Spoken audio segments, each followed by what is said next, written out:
Russia's full-scale invasion of Ukraine, the largest invasion of a neighboring country in Europe since World War II. The Russian military attacking from the south, the north, the east, taking out military installations and moving closer tonight on strategic cities. This evening, the Pentagon believes they could be closing in on the capital of Kyiv. Pentagon officials saying the Russians want to surround the city and, quote, decapitate the government.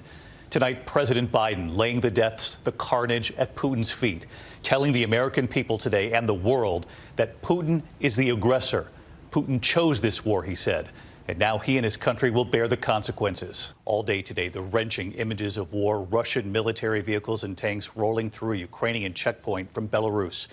Images circulating online showing what appear to be Russian helicopters sweeping in during an assault on a military base about 20 miles outside the capital of Kyiv.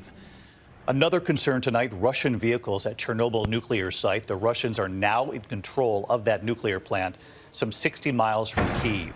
Of course, the site of the world's worst nuclear disaster back in 1986, and where there are still vast amounts of dangerous nuclear waste entombed there.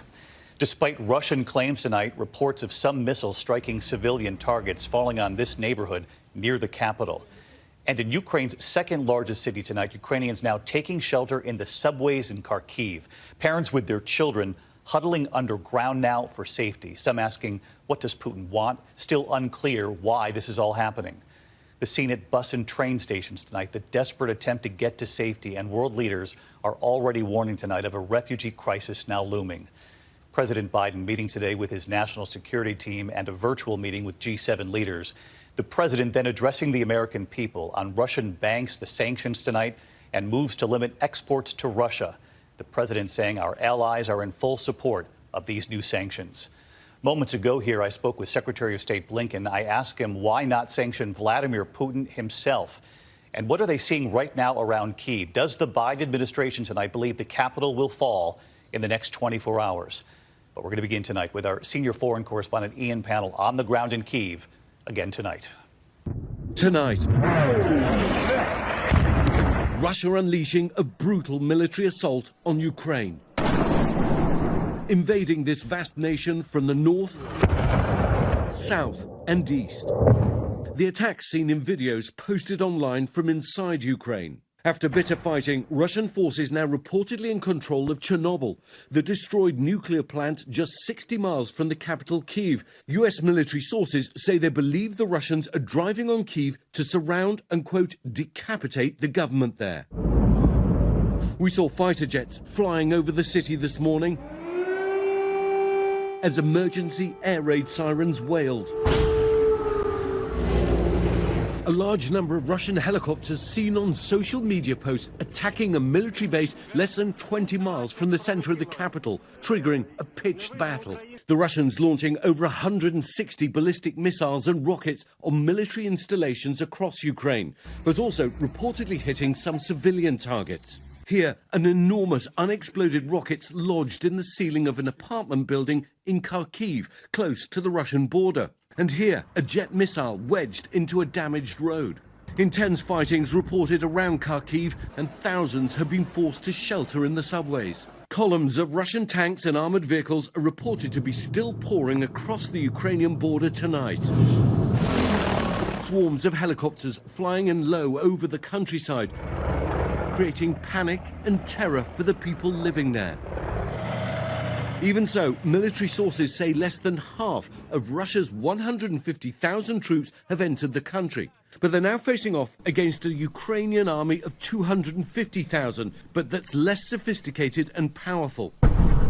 Europe hasn't seen an invasion of this size since World War II. Martial law's been declared across the country, and all men of fighting age and reservists are being mobilized. The capital's now under curfew, and like other major cities, roads were jammed today, with people trying to flee from the onslaught.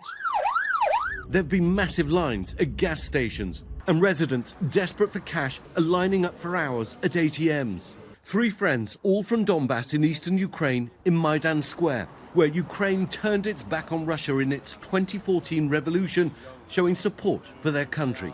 We are not afraid. We are ready to defend our country. Marichka Podolko is a morning news anchor in Ukraine. Tonight, her husband's at war and her children hiding in safety in the West. I think that's the worst scenario that we could expect. I never expected it to be so bad, but I never expected Ukraine to be so calm and strong. Шановні громадяни України. Ukraine's President Zelensky trying to rally his country tonight, but acknowledging their losses. Officials say at least 40 Ukrainian service members have been killed, as well as dozens of civilians. Zelensky saying the fiercest fighting is in the south, where Russians are advancing from Crimea, adding that some Russian soldiers have been captured. Around the world, the Russian offensive is being condemned. The Pentagon tonight saying it'll now deploy 7,000 more US troops to Europe. President Biden met with his national security team this morning and said the world will hold Russia accountable. Putin is the aggressor. Putin chose this war, and now he and his country will bear the consequences. But Biden didn't sanction Putin himself, choosing instead new penalties on 4 more Russian banks and some of the country's elite.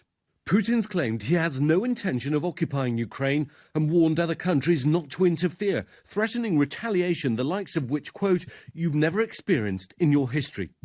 But tonight, as Russian forces try to push deeper into the heart of the country, the question is how far will Putin go and how long can the Ukrainians hold out? And so let's bring in Ian Panel from the Ukrainian capital again with us tonight. And Ian, I want to get to the news breaking as we're on the air tonight. President Zelensky speaking this evening, saying that Putin has made him a target. And what do we know about this ongoing battle outside Kyiv tonight? Yeah, that's right. President Zelensky saying that he is target number 1, his family now in hiding. And this battle is critical because it's only 20 miles northwest of the capital.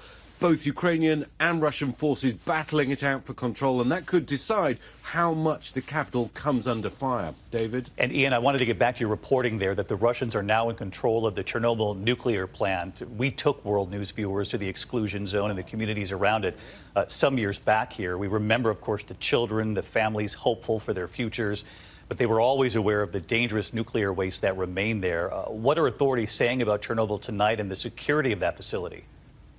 Yeah, I mean, the fighting around Chernobyl certainly raising concerns about the potential for some kind of disaster. But tonight, despite reports that it has fallen into Russian hands, the authorities are insisting that those nuclear facilities are safe and secure. David? Ian Panel leading the way with our reporting again tonight. Ian, thank you. And just before we came on the air this evening, we asked Secretary of State Antony Blinken why the U.S. hasn't sanctioned Putin directly, what they're seeing just outside Kyiv right now, and is there a chance that Vladimir Putin goes beyond Ukraine? Secretary Blinken, thanks for coming on again tonight. We heard the president list these new sanctions today against several Russian banks, among other steps being taken. The president also said direct sanctions against Vladimir Putin himself are still on the table here. You've got Putin invading Ukraine from the north, the east, the south, ignoring all calls from the U.S. to stop. So why is the U.S. not sanctioning him right now? Well, first of all, David, the sanctions that we've taken, not just us, in coordination with European partners and allies, are going to have severe consequences on Russia. Some immediate, some that play out over time. We've taken 10 largest financial institutions holding about 80% of Russia's banking assets, can't do transactions in dollars or for the most part in euros. The ability for Russia to raise money on international markets, we're taking that away. Their ability to import the technology necessary to modernize their economy, to put into critical industries like defense, like aerospace, that too being taken away. And this is going to have a very significant impact. Now, having said that, as the president said, other things remain on the table. If they continue to escalate, we'll have the ability to do the same thing. Is there any sign here, though, that Putin cares about these sanctions? The threats don't appear to be working so far. You know, sanctions have an immediate impact. We're seeing that in terms of Russia's currency, in terms of its markets. But the impact is really felt over time as, again, it spreads across the economy about their ability to raise money, to conduct transactions around the world. That will be felt more and more and more over time. So if this continues, the pain will continue, the pain will grow, and that's going to have an effect, too. But to be clear here, you are willing to sanction Putin directly if you have to? As the president said, everything's on the table, including that. I want to ask you about the fighting we know that's taking place at a military airfield about 20 miles from the capital of Kyiv. Do we know who's in control of that airfield tonight, and is it possible Kyiv falls in the next 24 hours? I'm not in a position to comment on exactly what's going on the ground at this moment, but what we do know, and part of the Russian plan has been to put Kyiv in danger, to assault the capital, to go after other major cities. We're seeing forces come in from the north, from the east, from the south, and that's all part of the plan that we've laid out for the world in recent weeks. You're convinced Putin's going to overthrow this government? I'm convinced he's going to try to do that. We've seen Ukrainians fight back the resistance to the Russians in the east. Is there any chance the Ukrainians can hold on here? You know, one of the things that Vladimir Putin has done, starting back in 2014 when they first went into Ukraine, seizing Crimea, seizing a part of eastern Ukraine, is to totally alienate the Ukrainian people from Russia. Before 2014, actually, Russia was pretty popular in Ukraine. It had a 70% favorability rating. Right now, it's exactly the opposite, more than the opposite. 90% of Ukrainians now, if I can use the word, detest Russia and certainly detest President Putin. My prediction would be that one way or another, they will strongly resist any effort to take away their sovereignty, take away their independence, take away their government. They'll resist, but can they beat the Russians here? You know, whether it's in the near term, whether it's in the medium term, whether it's in the long term, I'm convinced that democracy and the independence of Ukraine is going to prevail. Secretary Blinken, I know you know there are a lot of people watching tonight likely wondering, could Vladimir Putin go further here? The president was asked today, what if this goes beyond Ukraine? And he said, if Putin moves into NATO countries, we will be involved. He said, we will be involved. Is this a possibility? Is it a possibility that Putin goes beyond Ukraine? Sure, it's a possibility, but there's something very powerful standing in the way of that. There's something we call Article 5 of NATO. That means an attack on one member of NATO is an attack on all members of NATO. The president's been very clear that we will defend every inch of NATO territory. I think that's the most powerful deterrent against President Putin going beyond Ukraine. You know, the president has said all along U.S. troops will not fight in Ukraine against the Russians. But again, this hypothetical, if he goes beyond Ukraine and into NATO, given what you just cited, that means all bets are off the table here. Well, it's not a question, David, of all bets being off the table. It's being very clear that we are committed to Article 5. We're committed to defending our NATO allies. And if it comes to that, we'll do it. But right now, our focus is on Ukraine. Our focus is on trying to prevent President Putin from going even further. But it looks like he's going for everything he can get. And so we're doing what we said we would do all along. We're imposing massive costs. We're doing it with allies and partners. We're doing it together. We're doing it swiftly. And you've seen that already today. Secretary Blinken, we do appreciate your time again tonight. Thank you. Thanks, David. Good to be with you. Hi, everyone. George Stephanopoulos here. Thanks for checking out the ABC News YouTube channel. If you'd like to get more videos, show highlights, and watch live event coverage, click on the right over here to subscribe to our channel. And don't forget to download the ABC News app for breaking news alerts. Thanks for watching.